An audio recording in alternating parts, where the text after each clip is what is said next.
네, 시청자 여러분 안녕하세요. 토요일 아침에 인사드립니다. 9시 30분 머니왕과 함께 하시면서 여러분의 계좌를 왕으로 만들 수 있는 그 전략 얻어가시길 바라겠습니다. 저는 진행의 이화선이고요.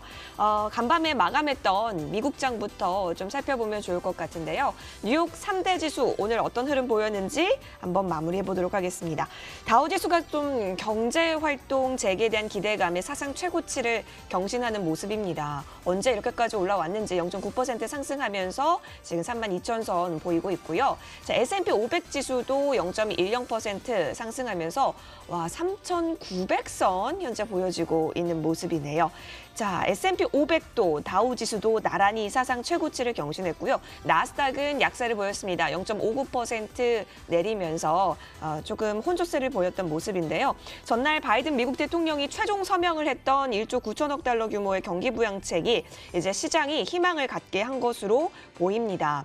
하지만 이렇게 경제가 다시 정상화를 향해 돌아갈 것이다라는 희망의 불빛이 켜지다 보니까 그동안 잠잠한 모습 보였던 장기 국채 금리가 다시 한번 좀 움직이는 모습 보였는데요. 10년 만기 국채 수익률이 10베이시스 포인트 가까이 급등하면서 1.6%대를 다시 돌파하기도 했고 30년 만기 같은 경우는 12베이시스 포인트 이상 오르면서 2.4%를 찍었는데 이게 2019년 11월 이후 가장 높은 수준이라고 합니다. 그러다 보니까 나스닥은 좀 약세로 빠질 수밖에 없는 모습이 현재 또 포착이 되고 있네요.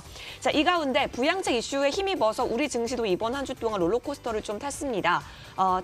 이번 주 한 주 동안은 초반에는 자꾸 내리는 건가? 어떻게 해야 되지? 많이 힘들다라는 이야기를 많이 할 수밖에 없었는데 장 후반으로 갈수록 그리고 요일의 끝으로 갈수록 그래도 플러스를 만들어내면서 그나마 좀 기분 좋게 이번 주말을 보낼 수 있지 않았나라는 생각도 듭니다. 하지만 문제는 다음 주죠. FOMC도 마련이 되어 있는 상황 속에서 우리가 어떤 전략이 유효한 것인지 두 분의 위원님과 함께 여러분 많은 전략들 세워가시면 좋겠습니다. 자, 홍주원 위원과 박진섭 위원 오늘 준비하고 계시는데요. 홍주원 위원님 같은 경우는 오늘도 멋진 강의도 준비해 주셨고 좋은 종목도 준비해 주셨고요. 그리고 여러분이 다음 주에 장중 내내 많은 수익 만들면 좋겠다라고 생각이 드셔서 노란톡도 활짝 열고 여러분의 참여 기다리고 있습니다. 100원의 정보 이용료 되는 샵 0988번으로 홍주원이라고 문자 보내주세요. 저희가 실시간 노란톡 소통 링크 안내 도와드릴 거고요. 들어오시면 바로 수익을 다운받을 수 있는 바로짓 다운받으실 수 있습니다. 들어오시면 여러분이 이럴 때는 이런 식으로 매매하면 좀 더 수익률이 좋구나라는 공략집이 들어있으니까요. 놓치지 마시고 꼭꼭 많이 들어오시길 바라겠습니다. QR코드로도 입장 가능하다는 점 다시 한번 알려드릴게요. 자, 그리고 오늘 박진섭 위원과도 함께 하실 수가 있습니다.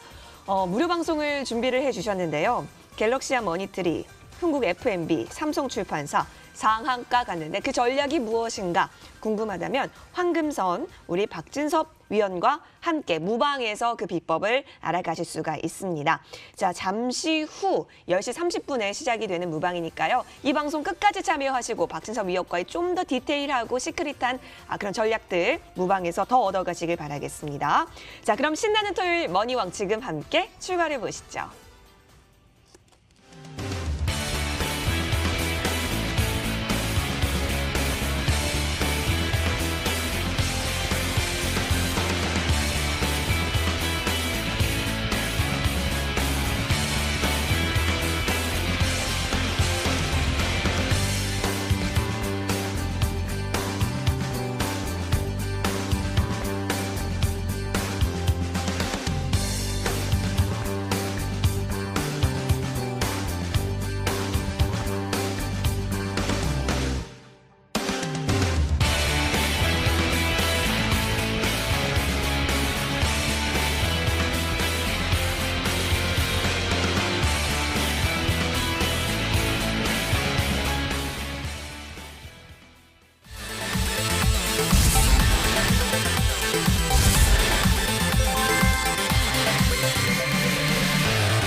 주식명가 MTNW 홍주원 위원 오늘도 준비가 되어 계십니다. 함께 인사드릴게요. 위원님 어서 오십시오. 네, 안녕하세요. 네, 위원님 이번 한 주 잘 보내셨습니까? 네, 이번 한 주도 잘 보냈습니다. 다행입니다. 네. 우리 시청자분께도 기쁜 에너지, 기쁜 인사 부탁드릴게요. 네, 시청자 여러분 반갑습니다. 네, 뭐 요번 주뿐만이 아니라 사실은 뭐 2월부터 시작을 해가지고 3월 내내 계속 시장이 안 좋았잖아요. 그래가지고 이런 부분들 많이 답답하셨을 거라고 저는 생각을 하고 있습니다. 하지만 제가 이제 꾸준히 우리 머니투데이 방송에서 이야기를 했던 것처럼 반등은 나와주니까 걱정하지 마라 라고 이제 이야기를 드렸었던 것처럼 어제 그리고 그저께 또 이제 뭐 상승 마감을 또 하는 모습을 보여줬습니다. 다만 이제 우리가 이제 반등이 나올 때 어떤 전략과 어떤 대응을 할 것인가를 많이 좀 봐야 되는데 지금 시기가 실질적으로는 조금 우리 시장 자체가 뭐 크게 어떠한 펀더멘탈이나 모멘텀을 갖고 흘러가는 시장이 아니다 보니까 당장에 조금 힘든 시장일 수밖에 없었다라고 좀 이야기를 드리고 싶고 그리고 제일 중요한 거는 금리 안정화가 지금 아직까지는 조금 미흡한 부분이 있고요. 하지만 또 그동안의 저금리, 제로금리 시대를 또 생각해 보면은 지금의 금리 상승은 또 인정할 수밖에 없는 부분임에는 확실한 것 같습니다. 그리고 여기에서 또 찾아오는 인플레이션이라든가 인플레이션이 또 지금 경기 악화 맞물려져 가지고 스태그플레이션까지 지금 진행이 되고 있는 상황에서 시장이 동시적으로 같이 안 좋다 보니까 더 심리적으로 힘들었던 그런 시기가 아니었나 저는 이런 생각을 해보고 있는데 자 근데 문제는 뭐냐면은 이런 우린 악재 속 이런 시장 속에서 최근에 금리 안정화 소식에도 불구하고 어떻게 호재로 작용되지 않았다라는 거예요. 자 그리고 또 어제 같은 경우는 이제 우리 어제 그제 같은 경우에는 심지어 뭐 내만여의 날이다 어쩐다 했는데도 불구하고 상승 마감을 했어요. 자 이 두 가지를 좀 생각해 본다 그러면은 첫 번째로는 어떠한 경기부양책, 1조 9천억 달러의 경기부양책이라든가 금리 안정화 소식은 오히려 호재로 작용되지 않고 더 흘러내렸다가 막상 또 내만여의 날이 되니까 또 상승 마감을 했어요. 자, 지금 시장이 그만큼 불확실성이 강하다라고 우리가 이해를 하실 수가 있습니다. 자, 이제 우리가 이렇게 좀 생각하시면 좋을 것 같습니다. 첫 번째로는 지금 시장은 반등이 나오더라도 조금 다시 흘러내릴 수 있는 그럴 가능성이 조금 높은 시장이다. 그리고 지금 반등이 나오는 이유는 여기서 더 빠지면 안 되기 때문에 내만여의 날임에도 불구하고 이런 변동성이 큰 날임에도 불구하고 어쩔 수 없이 상승 마감을 시키는 이런 흐름을 보여줬다라고 좀 생각하시면 좋습니다. 자, 우리가 이런 걸 종합해 봤을 때 결론적으로 이야기를 드리자면은 시장은 변동성이 크고 다양한 호재도 더 이상 호재로 작용되지 않는 시장이다. 그렇기 때문에 지금 반등이 나오는 이 기회가 마지막일 수도 있다. 그렇기 때문에 여기에 대해서는 우리가 확실한 전략을 좀 잡고 가야 되는 그런 상황이 아닐까 이런 의견을 좀 드릴 수가 있겠습니다. 네, 오늘 뭐 시장에 대한 위클리 브리핑은 여기서 좀 이렇게 마무리를 좀 해드리도록 하겠습니다. 네. 네. 너무너무 대단합니다. 위클리 브리핑. 지금 좀 변동성 그리고 불확실성이 큰 시장이다 보니까 시장 난이도 자체가 높을 수밖에 없습니다. 난이도가 높을 때는요, 공부를 더 열심히 해야 된다라는 생각도 드는데요. 그래서 오늘 준비했습니다. 주제 만나보고 오시죠.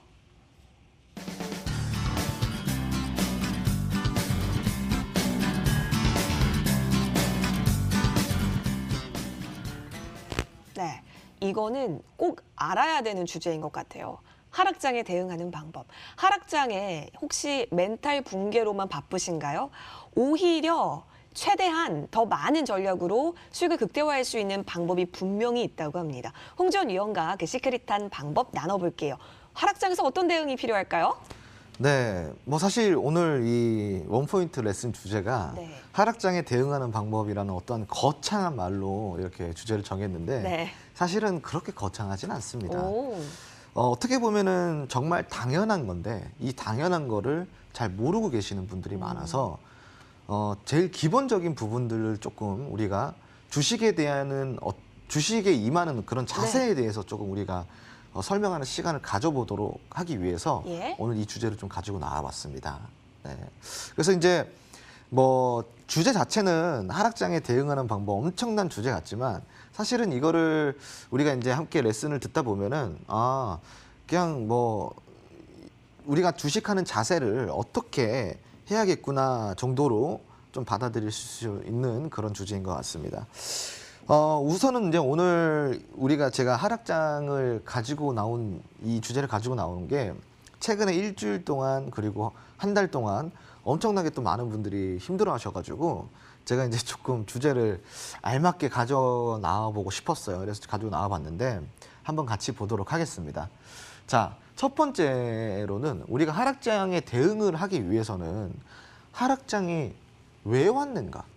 왜 하락장이 진행이 되고 있는가? 그 원인을 조금 찾을 필요가 있습니다. 이 원인을 찾아야지만 대응이 가능하겠죠. 당연한 겁니다. 근데 사람들은 이 원인을 찾기보다는 그냥 주가 개별 종목에 집중을 하죠. 내 주가가 왜 이렇게 떨어져? 내 종목이 왜 이렇게 떨어질까? 무슨 문제 있을까? 찾아보면 문제가 없어요. 지수가 하락하니까 조금 같이 지수 하락에 같이 하락될 뿐인데 여기서 지수 하락에 대한 큰 원인을 좀 찾으려고 하는 것 같지는 않아요. 이제 좀 디테일하게 찾아볼 필요가 있거든요. 예를 들어서 미국 시장이 흘러내렸기 때문에 우리나라도 국내 시장도 흘러내렸다. 이 정도가 아니라 더 큰 대주제에서 더 큰 대역폭에서 우리가 좀 그 원인을 찾아야 되지 않을까 이런 생각을 하고 있거든요. 그러기 위해서는 첫 번째로 비체계적 리스크인지 체계적 리스크인지 체크를 해볼 필요가 있어요. 제가 저번 시간에 포트폴리오 강의를 가지고 나오면서 체계적 리스크와 비체계적 리스크의 설명을 드렸었는데 오늘 이제 시청하시는 또 새로운 시청자분들을 위해서 잠시 설명을 드리자면은 비체계적인 리스크는 우리가 예측할 수 없는 다양한 돌발적인 리스크를 가지고 비체계적인 리스크라고 이야기를 합니다. 예를 들어 가지고 갑자기 북한에서 미사일을 쏜다거나 아니면은 코로나 같은 질병 악재가 나온다거나 미국이랑 중국이랑 잠깐 그 해상에서 교전을 살짝 펼쳤다거나 아니면은 다양한 나라에서 어떠한 전쟁 약간의 이제 내전이라든가 이런 게 발생됐을 때 흔들리는 이건 우리가 어떻게 예측할 수 없는 부분들인 거죠. 그죠? 이런 부분들을 우리가 비체계적 리스크다라고 이야기를 합니다. 그렇다면 체계적 리스크는 무엇인가? 자, 체계적 리스크라는 거는 기본적으로 우리가 예측할 수 있는 리스크라고 얘기를 해요. 예측이라는 거는 우리가 조금만 공부를 해보면 할 수 있을 정도의 수준을 이야기를 하는 겁니다. 자, 어떻게 보면은 경제에 조금 잘 관심이 없으신 분들은 예측하기가 어려울 수도 있어요. 하지만 조금만 관심을 갖고 이런 좀 돌아가는 상황들이나 국제 정세나 국내 정세나 그리고 경제 상황이라든가 이런 것들을 좀 종합해 봤을 때 충분히 예측할 수 있는 것들이 많이 나오거든요, 데이터가. 그랬을 때 우리가 곧 있으면은 이런 상황들이 찾아올 것이다라는 이제 어떤 리스크가 나와요. 첫 번째 예로 방금 이야기 드렸던 스태그플레이션 방금 이야기 드렸잖아요. 첫 번째로는 경기부양책이 뭔가요? 경기부양책. 돈을 푸는 거예요. 그죠? 곳간에 있는 돈을 푸는 겁니다. 그러면 돈을 많이 풀다 보면은 어느샌가 곳간에 돈이 없어져요. 그리고 이렇게 풀린 돈들은 유동성을 유발을 해서 시장의 경제 활성화, 단기간의 경제 활성화에 도움을 줍니다. 근데 과연 이게 좋은 부분만 있을까요? 결국 또 후유증이 같이 찾아옵니다. 너무 많이 풀려버린 유동성 탓에 일단은 경기부양책을 했다라는 거는 경기가 안 좋아서 하는 거겠죠. 경기가 좋을 때 경기부양책을 할 필요가 뭐가 있나요? 그럼 보통 이 경기부양책을 할 때 같이 나오는 정책이 금리 인하 정책입니다. 경기가 안 좋기 때문에 당연히 경기부양책을 하는 거고 경기가 안 좋기 때문에 금리 인하를 통해서 돈을 더 많이 쓰게 만들려고 하는 정책들입니다. 이거는 잘못된 정책이라기보다는 당장 어쩔 수 없는 정책들일 가능성이 되게 많아요. 경기가 그만큼 힘들다라는 거기 때문에 2020년도 같은 경우는 그런 시장이었습니다. 그런 정세였습니다. 그렇다라는 거는 금리도 낮아졌고 제로금리 시대에 경기부양책도 진행이 되면서 몇 차례 진행이 되면서 돈도 많이 풀렸어요. 그죠? 그럼 이런 상황 속에서 엄청난 유동성을 확보하게 됩니다. 이 유동성이 확보된 유동성이 시장에 돈이 돌고 돌면서 물가 상승을 일으키게 됩니다. 자, 그럼 물가 상승이 됐을 때 우리가 이걸 보고 뭐라 그러나요? 우리가 일정량의 물가 상승 그 이상을 뛰어넘게 되면은 우리가 흔히 이거를 인플레이션이라고 이야기를 합니다. 자, 그런데 경기가 좋을 때 찾아오는 인플레이션은 우리가 감당을 할 수 있는 인플레이션이에요. 자, 그런데 문제는 뭐냐면은 경기가 안 좋을 때, 힘들 때 인플레이션이 찾아오면은 이거는 감당이 될 수 없는 인플레이션입니다. 자, 결론은 뭐냐? 인플레이션이 찾아올 것을 알면서도 어쩔 수 없이 그런 정책들이 나왔다라는 거예요. 자, 그럼 이 경기가 악화된 상황 속에서 인플레이션이 찾아왔을 때 경기는 어떻게 될까요? 일단 첫 번째 소비가 얼어붙어요. 소비가 얼어붙으면 어떻게 될까요? 유동성이 줄어들어요. 유동성이 줄어들면은 기업들이 힘들어져요. 기업들이 힘들어지면은 어떻게 됩니까? 경기의 전반적인 부분들이 내려앉게 되겠죠. 자, 우리가 그럼 이런 것들을 생각했을 때 충분히 예측할 수 있는 체계적 리스크인가요? 아닌가요? 충분히 우리가 인지할 수 있는 체계적 리스크입니다. 자, 그러면은 우리는 이런 큰 리스크를 안고 우리가 예측할 수 있는 큰 리스크를 안고 체계적 리스크를 예측을 하면서 시장을 바라봐야 되는데 시장의 상승이 나올 때는 사람들이 이 체계적 리스크를 보질 않아요. 그게 문제예요. 자, 시장이 올라갈 때는 사람들이 가자만 외치고 있습니다. 그리고 어디까지 올라가냐, 더 올라가라. 그리고 다양한 그런 투기 심리가 불러일으켜집니다. 실질적으로 작년 한 해 신용 투자 금액이 사상 최대치를 찍었습니다. 그렇다라는 거는 우리가 체계적 리스크를 전혀 생각하지도 않은 신규 투자자분들이 많다라는 거죠. 체계적 리스크를 생각했다 그러면 우리가 그렇게 투자를 할 수 있었을까요? 그렇게 투자를 못 하겠죠. 그죠?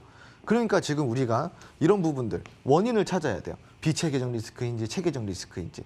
그럼 비체계적인 리스크면은 비체계적인 리스크에 맞게 우리가 대응을 해야 되는 거고, 그리고 체계적 리스크 같은 경우는 체계적 리스크에 맞게 우리가 대응을 해야 되는 거예요. 자, 근데 문제는 뭐냐면은 이 비체계적 리스크에 대응을 어떻게 할지, 체계적 리스크에 대응을 어떻게 할지 모른다라는 점이에요.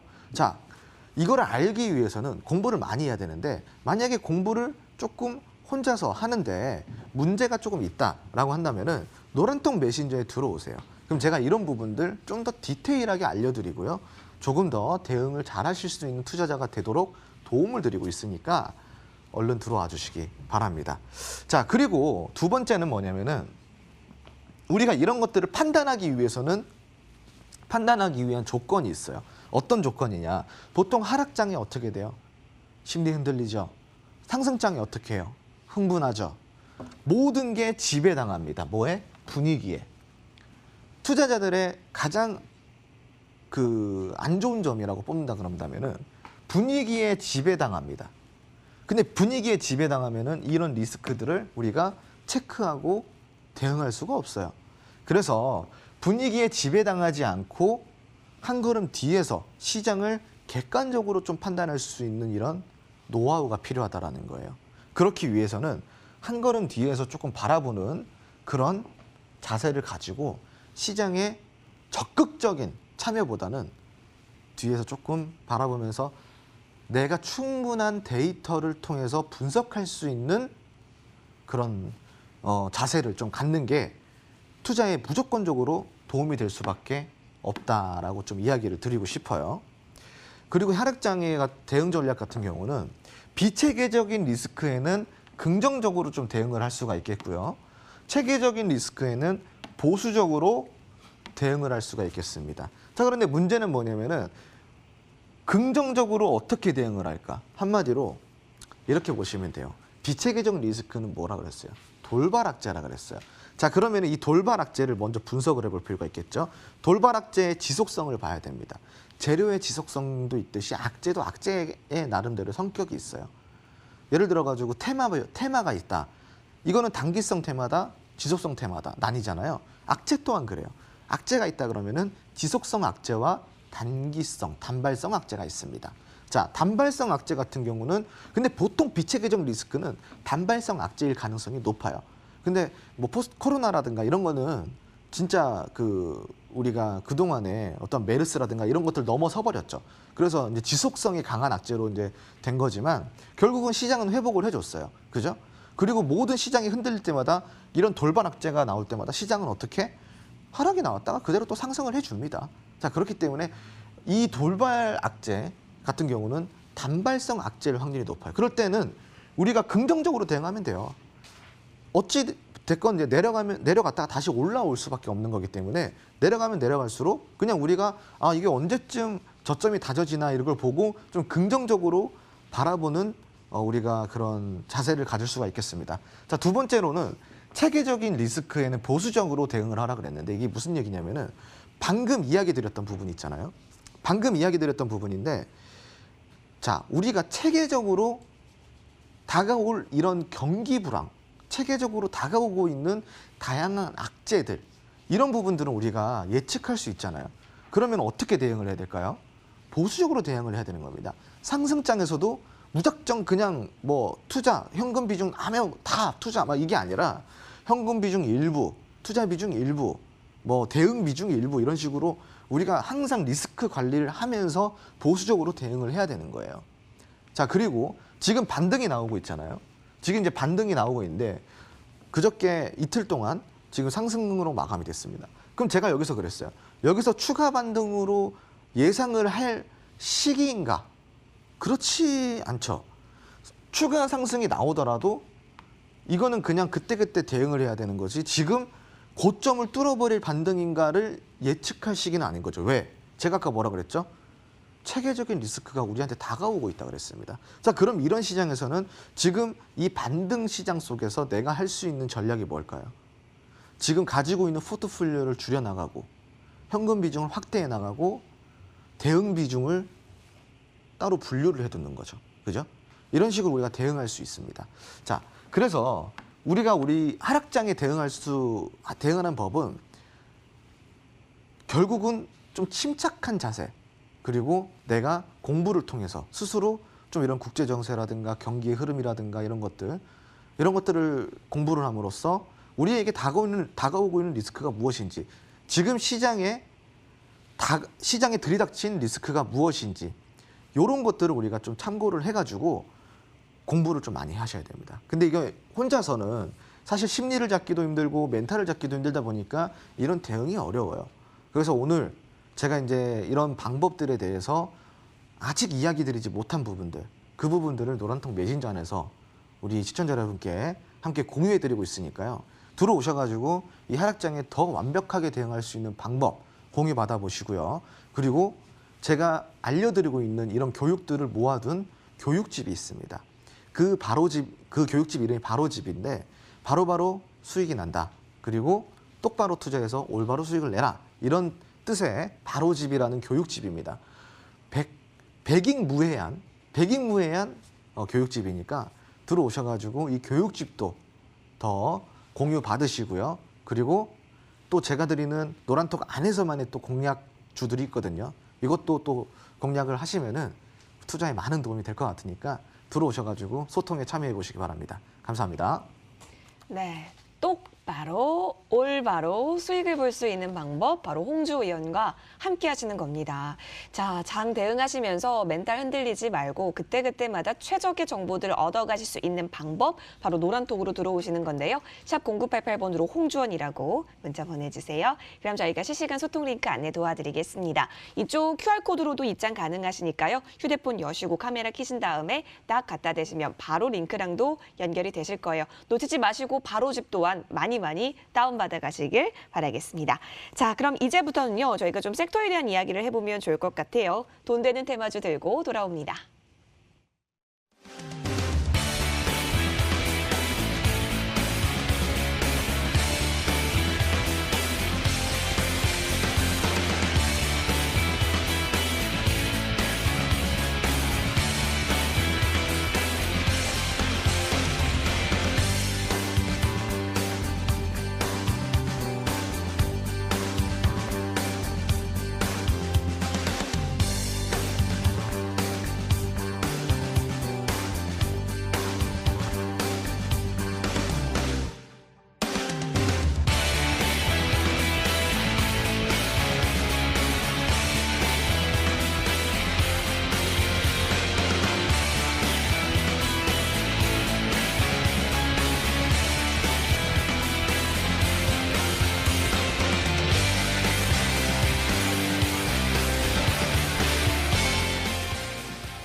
네, 우리 이 토요일에 박진섭 위원님 안 보면 섭섭합니다. 박진섭 위원님 나와주셨는데요. 우리 시청자분께도 인사 부탁드릴게요, 위원님. 예, 안녕하세요. 예, 뭐 예. 이번 주도 아마 그 뭐 시장이 뭐 좋다 나쁘다 하도 반복이 됐기 때문에 아마 좀 피로감을 느끼시는 분도 많으실 겁니다. 근데 뭐 아마 좀 시장 짧게 말씀드리면은 뭐 이번 이제 차트를 한번 보시면 여기 화면을 보시면 이번 하락의 지지선 뭐 2,925포인트 말씀드렸습니다. 근데 시장을 복잡하게 보실 필요가 없습니다. 뭐 이번 하락장이 뭐 끝이 어디인가 뭐 되돌림 받는 게 얼마나 나올 것인가 또 뭐 이런 뭐 하락이 얼마나 이건 사실 아무 의미가 없습니다. 그냥 제가 쉽게 답을 말씀드릴게요.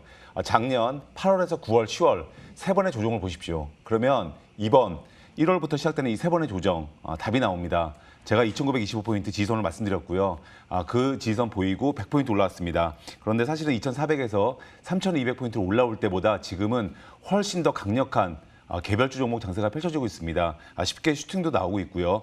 그렇기 때문에 이제 그 현상은 공매도를 앞두고 점점 더 심화가 될 겁니다. 개별주 장세가. 그렇기 때문에 그런 흐름을 보시고 대응을 잘 하시기 바랍니다. 알겠습니다. 자, 이번 주에 대한 시장 브리핑 좀 들어봤고요. 그러면 어떤 테마가 시장을 차갑게 혹은 뜨겁게 만들었을까요? 함께 만나보시죠. 핫, 건설입니다. 그리고 쿨은 절강, 금속 업종이네요. 자, 좋아요. 그러면 이번 한 주 동안 핫했던 부분 바로 건설부터 보도록 하겠습니다. 건설이 요즘 들어서 좀 스멀스멀 좀 핫했던 테마 이름을 올리고 있어요. 위원님, 예. 건설 우리가 한번 처음으로 소개해드리는 건 아닌 것 같아요. 그렇지 다 않아요? 했던 거죠. 그렇죠. 예, 다 했던 거예요. 계속 하고 있습니다. 계속. 예. 계속해서. 할 수밖에 없는 거고 업종이 한정이 돼 있으니까. 예. 근데 뭐 한 주는 좋았다가 한 주는 쿨 핫이 왔다 갔다 하고요. 근데 특징이 이런 게 있죠. 예를 들어서 뭐 계속 안 좋은 업종은 분명히 있습니다. 근데 네. 뭐 요새는 쿨과 핫이 계속 왔다 갔다 하고 있는데 중앙의 건설 같은 경우는 사실은 저희가 역설적으로 이번에 저기 3기 신도시 노이즈가 있었죠. 예. 노이즈가 있었죠. 근데 오히려 그 노이즈로 인해서 정부에서도 좀 더 속도를 붙여서 이사 공급 대책을 포함해서 올해 주택 공급 대책을 일정대로 진행하겠다 밝혔고요. 그래서 이번 달 중으로 이사 공급 대책 후보지를 공개하고 또 2차 공공 재개발 후보지도 공개하겠다. 뭐 이렇게 말 그대로 정책을 그대로 밀어붙이고 있습니다. 그래서 사실은 이런 뭐 추진력이 더 강화가 될 것도 예상이 되고요. 이번에 또 사실 뭐 저희가 국토교통부 장관도 사실 교체가 되는 상황이기 때문에 더 추진력이 있게 될 것 같고요. 중요한 게 사실 저희가 이번 달부터 5월까지 수도권 내 어떤 공급 아파트가 약 분양 가구 수가 5만 3천 가구입니다. 5만 3천 가구. 그래서 저희가 2015년 이래로 역대 최다 물량의 공급이 되고요. 그 부분은 작년에 분양가 통제로 인해서 사실은 건설사들이 이 분양을 미뤄왔죠. 그러다가 올해 물량을 쏟아내고 있습니다. 그리고 정부의 올해 많이 막혔던 물량이 쏟아져 나오고 있죠. 또 마찬가지로 이제 봄 성수기죠. 거기다가 또 정부의 주택 공급이 말 그대로 이제 수요 억제에서 공급 강화로 바뀌게 되면서 강한 모멘텀이 있게 됩니다. 그래서 뭐 건설업종이 뭐 쿨이 됐다가 핫이 됐다가 왔다 갔다 하고 있는데요. 뭐 기본적으로 건설업종은 핫업종으로 보셔야 되는 것 같고요. 건설업종과 함께 저희가 건자재, 뭐 시멘트, 뭐 이런 주도 사실 이번 주에 좋았습니다. 그래서 이런 업종들도 같이 보시는 게 좋으실 것 같습니다. 네, 건설 살펴봤습니다. 자, 그럼 바로 이어서 쿨 섹터도 좀 비교를 해보면 좋을 것 같은데 철강금속입니다. 자, 이 철강금속도 우리가 쿨에서 좀 많이 다뤘던 걸로 예. 기억이 나기도 하는데 이번에도 예. 쿨이네요. 예, 이게 뭐 계속 쿨과 핫이 왔다 갔다 하고 있습니다. 철강도 사실은 철강은 최근 들어서 계속 핫이었습니다. 뭐 거의 뭐 계속 핫 업종, 물론 이제 상승폭이 크지는 않고 네. 계속 핫으로 올라갔습니다. 핫으로 올라갔고, 근데 핫으로 올라갔습니다. 근데 이번 주에 사실은 이제 쿨로 잡은 거는 네. 연일 뭐 포스코가 뭐 지수가 급락 뭐 하더라도 계속 올라갔습니다. 신고가를 갔고요. 근데 포스코가 이번 주 하락이 좀 크게 나왔죠. 하루 뭐 7% 급락이 나왔다가 물론 이제 다음 날 3% 바로 되돌림 만등이 나왔습니다. 근데 뭐 철강성 가격이 급락한 부분이 있고요. 근데 사실은 뭐 이 부분은 실제 놓고 보면 이제 중국 유통시장에서 열연, 냉연 가격이 최근 한 달 동안 각각 8%, 5% 급등을 했습니다. 그런데 뭐 중국이죠. 중국 산시에서 저희가 3월 들어서 대기 오염 방지를 위해서 철강 생산 감독을 강화하겠다. 이러면서 뭐 철강성 가격의 하락이 좀 저희가 큰 폭은 아니었고 좀 작은 폭으로 있었습니다. 뭐 0%대로요. 0.2%, 3% 이런 대로. 그래서 이런 부분은 일시적인 현상으로 이 포스코 가격이 급락을 했다. 뭐 이렇게 보시는 게 맞을 것 같고요. 중요한 게 과거 저희가 금리가 오를 때는 저희가 포스코 주가가 올랐습니다. 금리가 오르면 포스코 주가가 올랐습니다. 그 이유는 현재 금리 상승이 바로 경기 회복을 뜻하기 때문에 당연히 뭐 금리 상승 플러스 경기 회복. 경기 회복은 곧 포스코는 철강 원자재들의 어떤 호재를 의미하기 때문에 같이 연결선상에 있는 거죠. 그래서 철강 기업들의 사실은 지금 뭐 인플레이션, 경기 회복, 뭐 금리 상승 이건 다 사실은 철강업 쪽에는 호재입니다. 그렇기 때문에 오히려 지수 하락기에 철강업 정도는 상당히 강한 흐름을 보였고요. 이제는 사실은 그 선 조정을 받은 중소 이제 포스코가 사실은 좀 쉬어가는 국면이기 때문에 오히려 선 조정을 받은 중소 철강 업종들 이런 부분을 모멘텀을 맞추셔서 투자를 하시는 게 좀 좋아 보이십니다. 알겠습니다. 쿨 섹터까지 우리가 철강 금속으로 알아봤고요. 그럼 바로 이어서 정리를 한번 해보면 좋을 것 같아요. 핫이 건설이었고 쿨이 철강 금속이었잖아요. 먼저 건설 같은 경우는 이제 또 봄이 오고 성수기를 맞이했다라고 하면서 또 건설 정책 모멘텀도 있기 때문에 계속해서 이번 한 주 좋은 움직임이 보여줬습니다. 자, 철강 금속은 좀 그동안 핫 섹터에서 움직였었는데요. 일시 조정 후에 이제는 또 반등을 노릴 수 있는 그 시기를 다지고 있는 게 아닐까라고 하시면서 쿨 섹터로 챙겨주신 모습이었습니다. 좋아요. 그러면 우리 개인 투자자 여러분들께서는 이번 한 주 동안 어떤 종목을 또 좋아하셨는지 하나씩 들어볼 텐데요. 자, 박진서 위원님. 예. 혹시 오늘 새 양복이세요? 지금 실시간 채팅방에서 오늘 박진서 위원님 꽃가옷 입으셨다고 새 양복 같아 보이신다고 눈썰미 맞을까요? 이러셨는데 맞나요? 이거 어느 분이세요? 근데 진짜 정확한데요? 예, 경제적 자유님께서 이렇게 보내주셨는데요. 오늘 또 멋지게 보이시려고 예쁜 옷 입고 와주신 것 같습니다. 이제 봄을 맞이해서 새 양복을 입었는데, 네. 네, 네, 눈썰미가 정말 좋으시네요. 제가 너무 시청자분께서. 제가 너무 같은 양복을 입었나 봐요. 근데 어떻게 한눈에 보시고 정말 깜짝 놀라시는 진짜 네, 모습인데요. 예. 좋아요. 근데 우리 이제 본분을 잊으면 안 되니까. 예. 자, 개인이 사랑한 종목도 알려주시면 좋을 것 같아요. 예, 제가 오히려 종목 상각하는 것보다 더 놀랍게 했는데 네. 아무튼 한 주간 개인분들이 상각한 종목은 SK입니다. SK고요. 꾸준히 5거래일 연속 순매수를 보였습니다. 그래서 SK가 사실은 저희가 지주회사가 본회사들보다, 그러니까 계열사들보다 사실은 좋지 않습니다. 흐름이. 원래가 보통 지주사들은 흐름이 약합니다. 아무리 계열사들이 급등을 하더라도 지분 가치가 아무리 높아져도 지주사들은 보통 주가가 약합니다. 근데 이런 SK 같은 경우는 좀 특이하죠. 저희가 지주회사 중에서 투자회사 성격이 어떻게 보면 저희가 뭐 창투사 뭐 이런 성격이라고 볼 수가 있겠죠. 이건 투자회사 성격이 강한 특징적인 저희가 거의 뭐 지수에서 찾아볼 수가 없는 이런 특징을 보이면서 주가가 사실은 급등이 나왔습니다. 그리고 수급이 몰리면서 강한 상승을 보였다가요. 사실 한번 간단하게 한번 차트를 보시면 상당히 급등이 나왔다가요. 말 그대로 지수가 박스권에 머무르면서 오히려 박스권에 머무르지 않고 SK는 주가가 꾸준하게 하락세를 보였습니다. 하락세를 보였고요. 그런 가운데 사실은 어제도 물론 외국인이 매도를 했습니다. 근데 최근 들어 5거래일 연속 외국인이 순매수를 보였고요. 또 급등세가 나온 작년 12월 말 벌써 스물스물 내려오더니 벌써 작년 12월 말 주가까지 내려온 상황입니다. 그 가격이 바로 23만 원대입니다. 그런데 바로 이번에도 그 가격대 23만 원 위에서 지지를 보이고 주가는 상승이 나오고 있습니다. 그래서 이 부분 중요한 가격대 23만 원 이 대에서 지지를 보이시는지 한번 앞으로도 이 SK 같은 경우에는 워낙 사실 또 급락이 나왔습니다. 그렇기 때문에 23만 원대 중요한 지지선을 보시고 대응을 하시면 좋을 것 같습니다. SK는 23만 원을 지지해내는지 이 부분을 좀 관심 있게 보시면 좋을 것 같습니다. 자, 좋습니다. 관련해서 더 전략 듣고 싶다. 다음 주 시장이 걱정된다 하시는 분들은요. 어떤 종목, 어떤 섹터를 좀 더 봐야 하는지 여러 가지 이야기 나눌 수 있는 무료 방송이 준비되어 있습니다.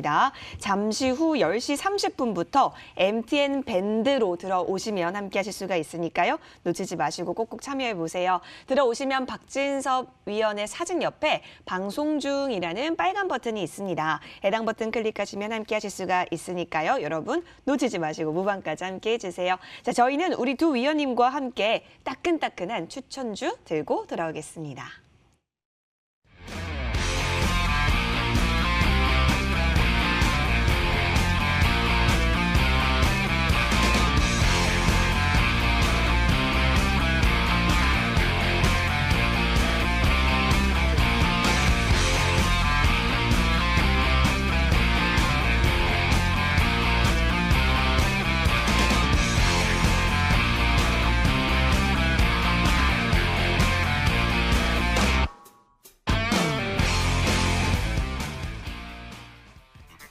전 언제나 한 가지만 생각했어요. 머니왕! 주식 방송의 해답을 찾았어요. 머니왕! 수익률의 비결이요? 머니왕! 은보 가만두지 않을 거야. 이슈와 수익을 한 번에 원샷. 머니왕!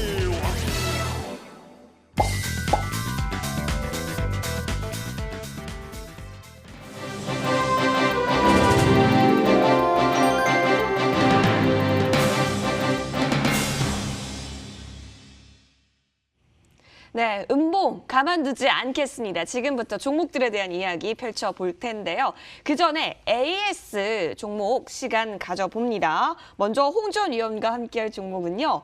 코스모화학입니다. 자, 이 종목은 우리가 22.55% 수익 챙겼던 걸로 유명한 종목이기도 하고요. 자, 현재 움직임 보니까 어제장에서 4% 넘게 또 올랐더라고요.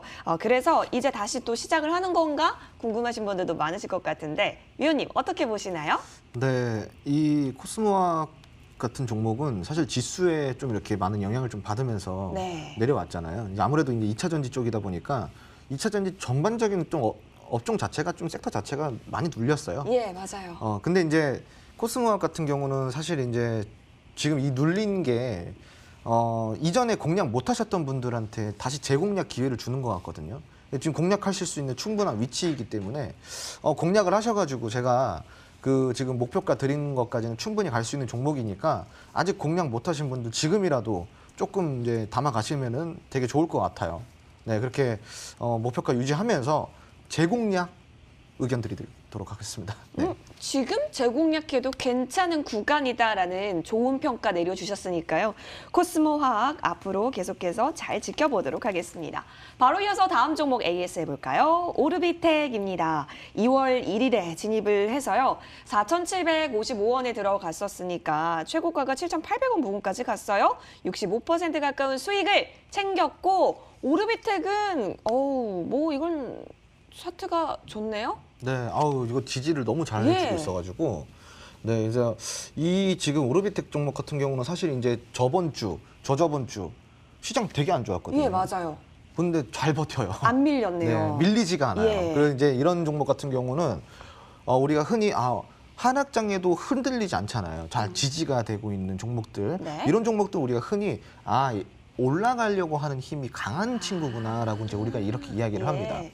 지금 여기서 사실은 분위기만 조금 더 타주면은 수급만 조금 더 붙어준다 그러면은 이 종목은 다시 한 번 더 폭발적으로 올라갈 수 있는 그런 지지선에 안착이 돼 있고 우리가 지금 공략한 거 금액 자체가 너무 낮은 가격에 그 공략을 해놨기 때문에 저점에서 공략을 해놨기 때문에 지금 들고 가는 게 전혀 무리가 없는 종목입니다. 그래서 조금만 더 들고 가시면은 조만간 좋은 소식이 뭐 있지 않을까요? 네. 좋은 소식 기다려 보도록 하겠습니다. 오르비텍은 계속해서 수익이 올라가기를 기대를 해볼게요. 자, 다음 종목은 유니슨입니다. 3,840원에 저희가 진입을 했고요. 11% 수익을 봤던 바가 있습니다. 자, 이제 또 탄력적으로 움직일 수 있을지 신재생 관련해서 또 이제 나오지 않을까 뭔가 봐. 그래서 지금 기대하시는 분들도 많으실 것 같은데요. 현재 구간 어떻게 보세요? 이게 뭐 저번 주에 나간 거잖아요. 맞아요. 저번 주에 나가서 뭐 일주일 동안 사실 시장이 안 좋았죠. 잘 아시죠. 근데 일주일 동안 11% 수익 줬던 종목이라고 하면은 시장이 안 거죠. 좋았던 시기에도 예. 이 정도라 그러면은 훌륭한 친구 아닐까요? 훌륭한 친구. 훌륭하죠. 네. 그리고 이제 지금 뭐 주가 자체도 지금 잘 이렇게 저점을 다지고 반등을 그려나가는 지금 차트를 보여주고 있기 때문에 이런 부분 우리가 긍정적으로 좀 볼 수도 있고 그리고 최근에 이제 또 우리 바이든 그 대통령이 1조 9천억 달러에 또 여기 도장을 찍었지 않습니까? 경기부양책에. 근데 바이든 정부의 정책 중에 하나가 또 뭐냐면은 신재생이나 친환경 쪽이에요. 충분히 재료가 있고 요 지금 경기부양안이 통과가 되면서 요쪽 섹터 지금 좀 움직여줄 수 있다라는 점 명심하시고 아직까지 지금 전략 유지하도록 하면서 목표가까지 푸근하게 안전하게 좀 끌고 가보도록 하겠습니다. 네.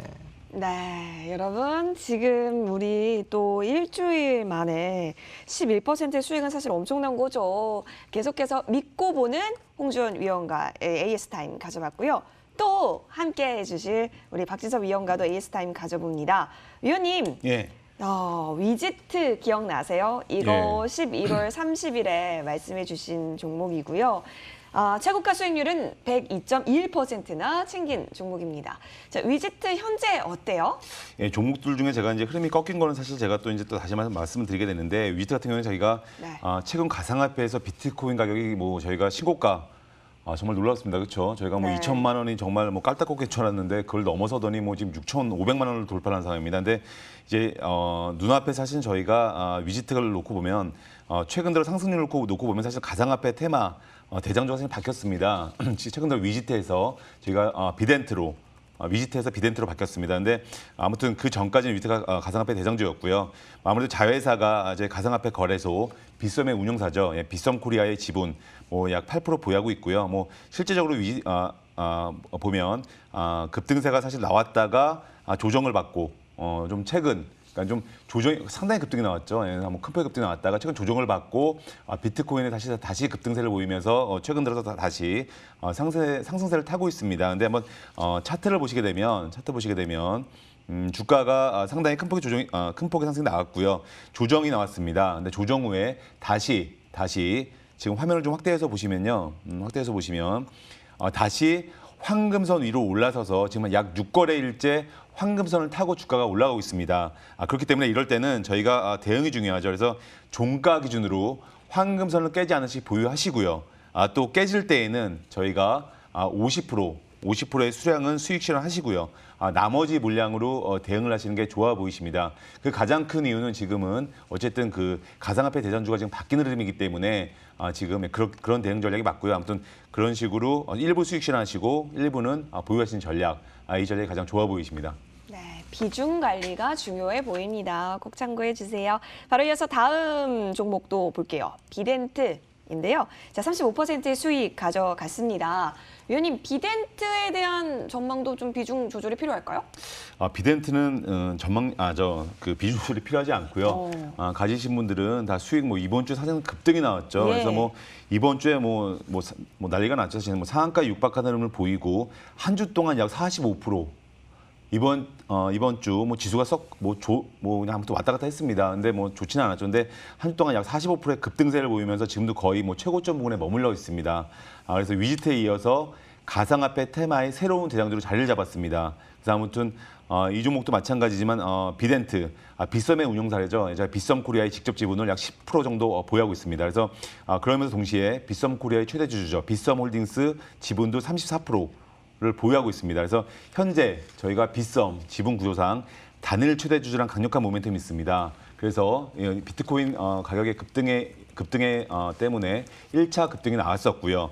또 이번 주에 이건 이미 제가 아마 말씀드렸을 겁니다. 저희가 새로운 정보, 찌라시, 이런 고급 정보 이런 걸 찾지 마시고요. 그런 건 너무너무 많습니다. 그냥 우리가 알려진 뉴스, 쿠팡 미 증시 상장, 또 이런 빗썸의 어떤 지분 인수전 앞으로 일어날 것이다. 이런 거 제가 다 말씀드렸잖아요. 이런 거 말씀드리면서 제가 고급 정보를 찾지 마시고 이런 다 알려진 뉴스에서 좋은 매수기를 찾으시면 얼마든지 좋은 자리를 찾을 수가 있다 이런 말씀 드렸는데 마찬가지입니다. 이 종목도 이번 주에 빗썸 인수전에 JP 모건, 시카고 상품 거래소 등 참여 검토 소식이 나왔습니다.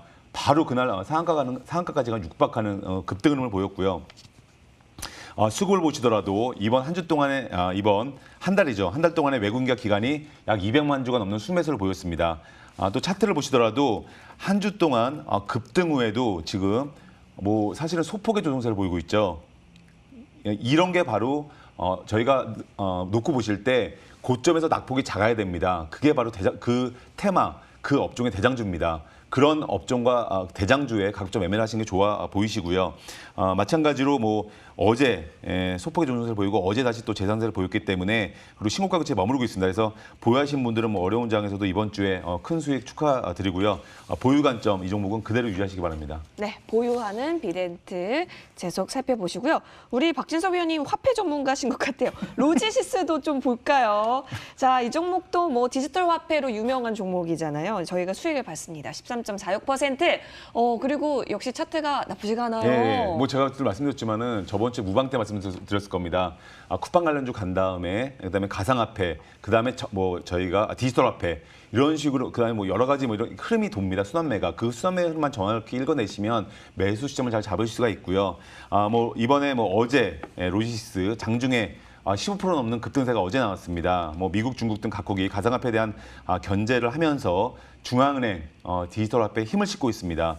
미 재무장관이 얘기하는 소위 저희가 디지털 달러 이 부분은 저희가 안전하고 빠르고 또 은행에 접근하기 힘드신 분들이 쉽게 접근을 하실 수가 있습니다. 그래서 사실은 뭐 이런 디지털 화폐주들이 강한 흐름을 보이다가 최근 조정세를 보이고 있습니다. 근데 관련주로 저희가 보면 로지시스, 뭐 KCT, 한네트가 있습니다. 근데 뭐 사실 저희가 놓고 보면 최근 들어 뭐 디지털 화폐주가 가면 가상화폐는 안 가고 또 가상화폐가 가면 디지털 화폐는 또 뭐 서로 엇갈리는 흐름을 보이고 있습니다. 근데 결국 디지털 화폐주와 중요한 부분은 디지털 화폐주, 가상화폐주 동행할 가능성이 높습니다. 같이 손잡고 갈 가능성이 높기 때문에 최근 뭐 선조정을 받고 뭐 디지털 화폐주들이 저희가 어제 뭐 사실은 뭐 외국인과 기관들의 매수세가 고루 다 나왔습니다.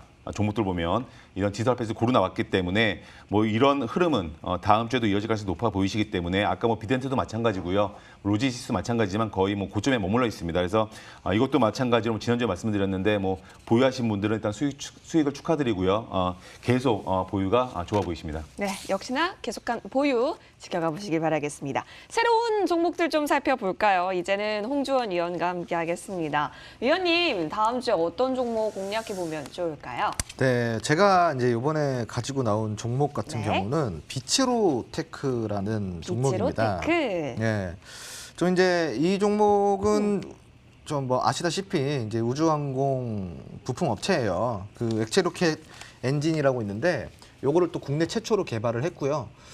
또 요 부분에 대해서는 우리가 좀 더 공부를 해볼 필요가 있는데 이런 부분들은 좀 이제 노란톡 안에서 자세한 전략 좀 더 드릴 거고, 그리고 또 이제 스페이스 X 이제 많이 들어보셨잖아요. 거기에 또 이제 편입되어 있는 관련주이다 보니까 재료가 좀 뭐 나쁘진 않습니다. 그리고 이제 뭐 차트도 이제 같이 뭐 기술적으로 분석을 해봐도 지금 뭐 탄탄하게 받쳐주고 있는 그런 이제 흐름으로 보여주고 있고, 이 종목은 좀 공략을 했을 때 좀 좋은 결과를 가지고 나올 수 있는 상황이다라고 좀 이야기를 해드릴 수가 있겠어요. 지금 저점이 계속 높아지고 있고 최근에 이제 수급도 좀 강하게 들어와 준 편이에요. 지금 이렇게 보시면은 이렇게 많이 들어와 있기 때문에 이런 부분도 우리가 좀 체크를 해보면서 저점에서 공략해볼 필요가 있는 그런 이제 공략주라고 할 수가 있겠고, 매수는 이제 월요일 날 시초가로 좀 들어갈 거고, 목표가는 15,000원, 그리고 손절은 8,400원으로 좀 잡아드리도록 하겠습니다. 좀 더 자세한 전략은 노란톡 안에서 좀 제시해드리도록 하겠습니다. 8,400원 손절 라인 비치로테크 살펴주셨고요. 노란톡 많이 들어와 주세요. 박진섭 위원과도 공략주 살펴봅니다. 예. 위원님. 시황에서 짧게 말씀드리고요. 이게 골판지 영풍재지입니다. 골판지 업체로서 저희가 바닥권에 있는 종목으로 보이시기 때문에 관심을 가지면 좋을 것 같고요. 시황에상 제가 지난주에도 방송 후 무방에서 뭐 로지시스, 뭐 비덴트 자세한 가격 전략 제가 말씀을 드렸습니다. 그리고 또 그 가격 황금선 주가를 말씀드렸죠. 그 가격에서 그대로 저점 주가가 되면서 비덴트나 로지시스 다 급등이 나왔습니다. 그래서 제가 최근 말씀드린 황금선 종목들이 사실은 뭐 상한가도 속출하고 있고 뭐 말 그대로 화려한 개별주 장세가 펼쳐지고 있습니다. 그렇기 때문에 잠시 무방에서 영풍재지도 마찬가지로 중요한 황금선 주가 전략에 대해서 말씀을 드리도록 하겠습니다.